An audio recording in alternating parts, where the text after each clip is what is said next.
Hello and happy Tuesday.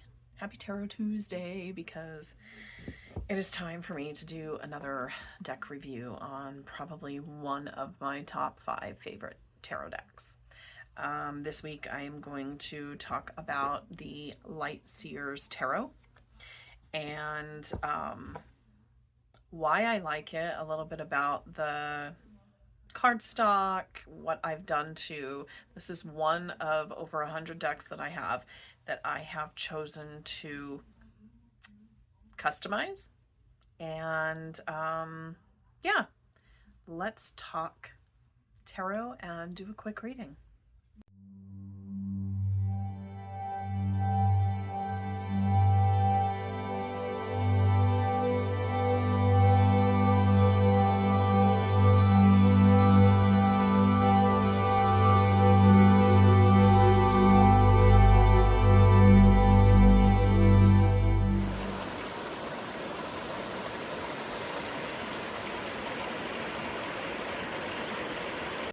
Okay, so let's talk about the Light Seers Tarot. It is probably one of the most fun, hippie, boho-ish layouts that I have ever ran across. It is just a light, fun energy deck.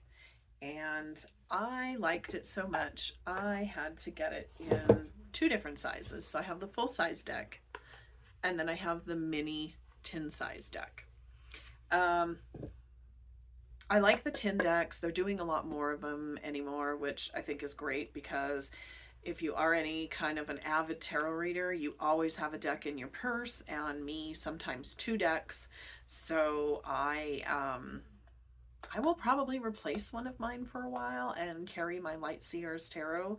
I have not used this one yet. I just got it in, but I wanted to sit down and do kind of a go over for both of these decks, and before I really started using it. So the first thing I want to talk about is the size difference between the two. I have, let me get this one open really quick.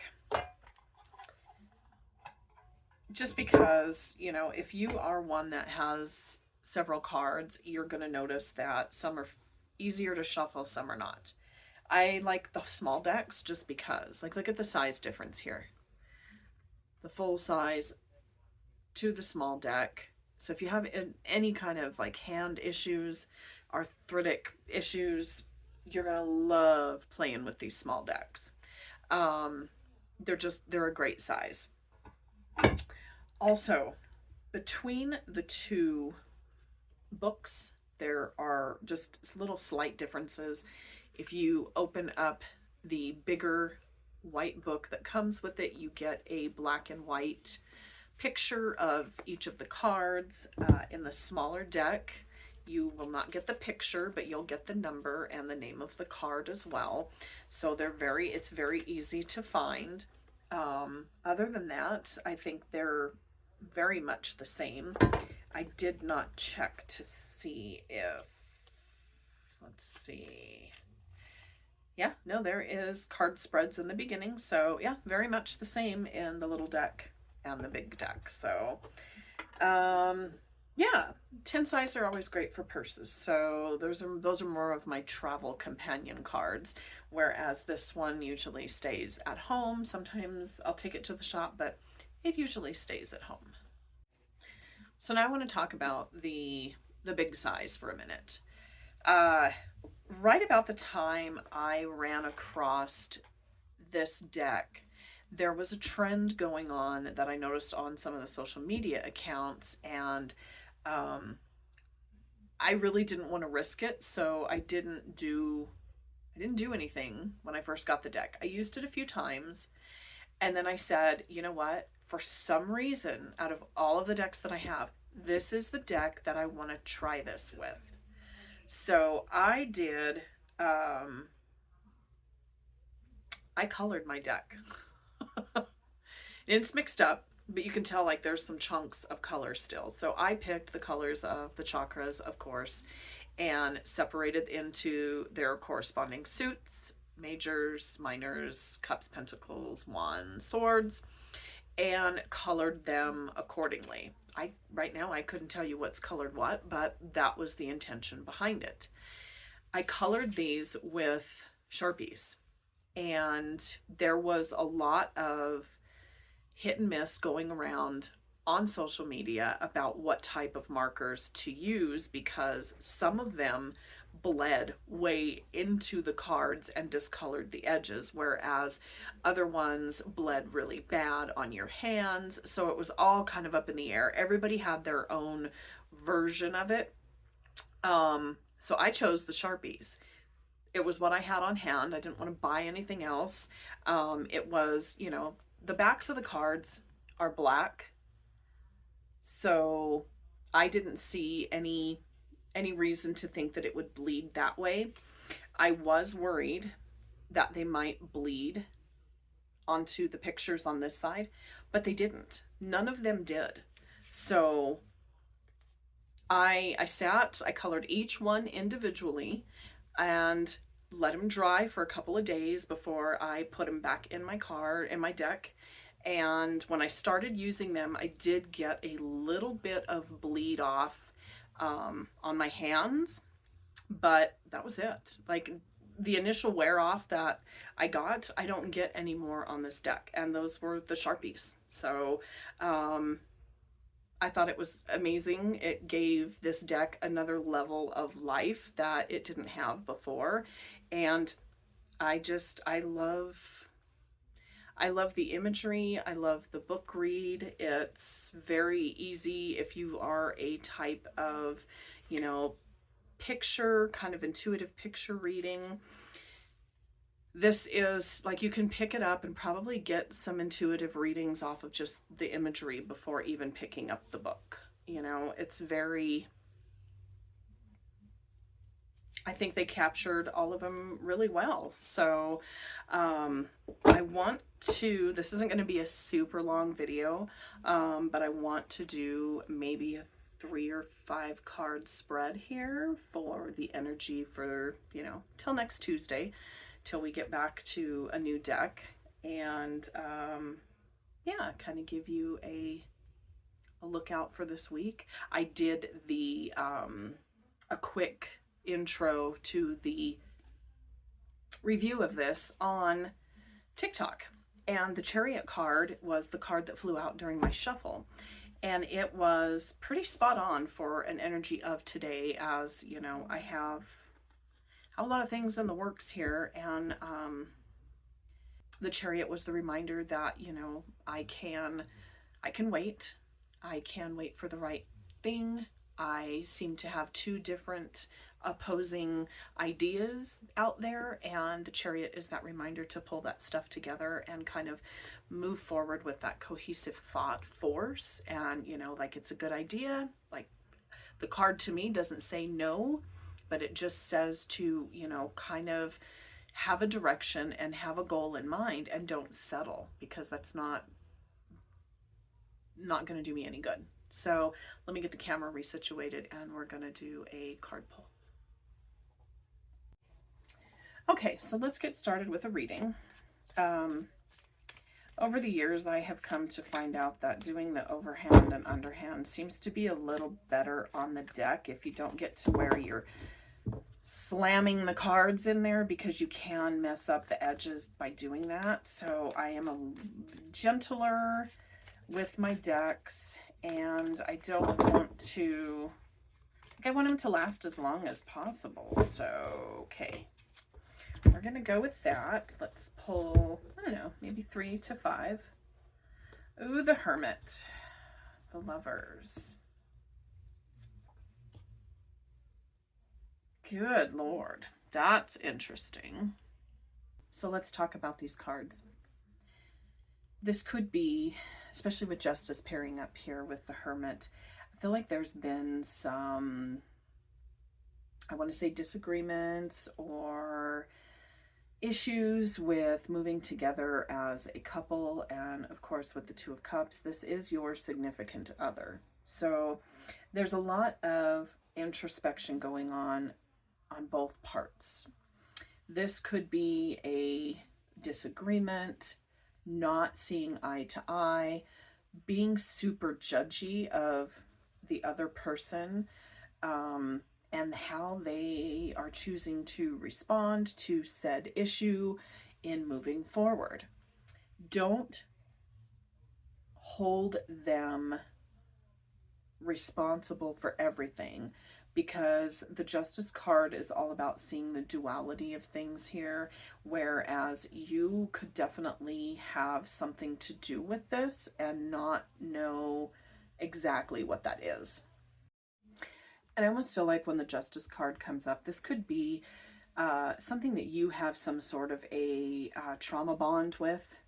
Something in this situation has triggered you. And instead of working through your own emotions and your own, I shouldn't act like this, I need to be very, neutral and impartial about this, you are using possibly past experiences to kind of hinder, something that could potentially be good. You're not seeing eye to eye to this, and I feel like there's things in the past that are causing that disruption. So there's, yes, you both need to do some introspection right now. And Mercury's in retrograde. So the lack of communication that's coming up right here in this spread is probably a big influence on why things might have come up the way they did, and why the impartial force forward, because you both are not seeing eye to eye here. So it's good to take a little time, don't argue about it, take some time to go. The Hermit card, introspect, pull yourself back and really look at how you can put your fears and your traumas aside in order to move forward together, because literally whatever's going on, you have to do together. This is why the Lovers card, I think, fell right the way it did. This has to be something that you move together with. So think about what you can do separately before you come back together and talk this out. Okay, let's do a couple more cards here. I always have 3 or 5 cards, so yeah, we got a lot of stuff going on here. So coming back to this with the Ace of Cups, having that separation time to really work things out and come back to it with fresh minds, fresh ideas. There is a lot of new ideas that come to surface that you didn't discuss or you didn't talk about with before. This is why the separation's needed. This is why you need to go and think by yourself, for yourself, work through the issues, because coming back together, I think, sparks something new. Then you have the 7 of Pentacles, which is all about, growth. This is definitely moving forward on this new idea, but it is a slow process. It is a good process, and it's going to produce positive results. But you need to be together again on this. This 5 of Pentacles is literally that sign telling you you need to move together. You need to move in one idea for this to take off and be a slow growth together. Otherwise, the growth isn't going to happen. You're going to struggle financially, and you're going to feel like there was some missed opportunities. You just really need to think things through here. What I talked about with the trauma and the blocks and the things that are coming through that might be hindering you from wanting to move forward on this are still in the back of your mind, and that comes out in that 5 of Pentacles. So especially with it being Pentacles, I wonder what financial insecurity that you've had in the past. that really seems to have bonded with you, whether it was a childhood thing or a previous relationship where there was, undisclosed spending or a financial loss, that you were put into so much debt that you lost material things. This is a heavy, heavy financial burden. So in order for like this seems like this is a huge investment together. So whether it be a new house, a new car, relocating for a new job, maybe even like going into business together, this is a huge thing that you need to really take some time and think through. I think this pairs, again, I'm going to mention it again, this pairs really well with Mercury retrograde, like the lack of communication and the hesitation to want to move forward because everything moving backward right now. They always say during retrograde to hold off on any contractual endeavors, like don't sign anything. And this seems like it's a very big scenario. So whether it be, signing for a new house, a new car, a new place to work, it just seems like this, you need to dial it back. You need to really be on the same page together with your significant other to move forward. There is a lot of good growth here, but you need to be on the same page. You need to move past those traumatic things that are holding you back, that are still lingering, that you haven't worked through yet. So communication, again, is a big thing. It's okay to take some time right now. It's going to still be there next month when retrograde gets the fuck out of here. It'll still be there. You need this time to really get your ducks in a row, and that means both of you. It's not one-sided here. It is, you both have issues. You have not come to terms to be able to agree to something to move forward. So this is why the stagnation and the slow moving. I would blame this 100% on retrograde and the fact that you have not worked through some past trauma that is still, and it's financial related, that's still coming up to play here. So work through this and bring some good ideas together. Give yourself time to culminate these ideas. Don't just rush out and say, ooh, I had an idea, let's do this. No. The Hermit paired here is telling me you need to take time. You need to approach this with several new ideas so you can collaborate together to make this work. Otherwise, one or both of you are going to hit back to that financial trauma that prevents this in the beginning here. So take this retrograde time to work on why this is hitting nerves. Okay, so there's your reading for this week. I would definitely hear what the cards have to say. This is a time to really kind of pull yourself back, think about things, and come together with a cohesive thought moving forward and multiple ideas, because throwing those multiple ideas together is what's going to spark, I think, that final blow that says, yeah, we can make this work. We now kind of have this plan together. The Seven of Pentacles is really watching this stuff grow, and you need to have a complete plan.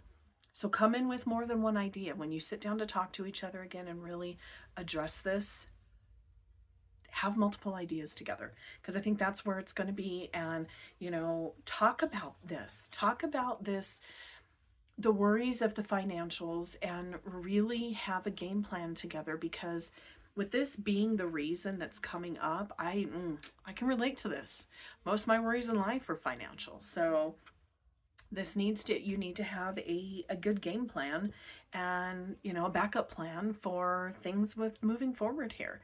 And wait, that Hermit card to me is just wait for retrograde to end and then come together with these cohesive thoughts and move forward. So hopefully this gives you a little insight for the week, and I will hopefully work on getting things set up a little better to do readings, because I do want to try and do this every week and just give you a weekly reading, and go over the decks, the many decks that I have. So I hope you guys have an awesome Tarot Tuesday, and we will talk next week.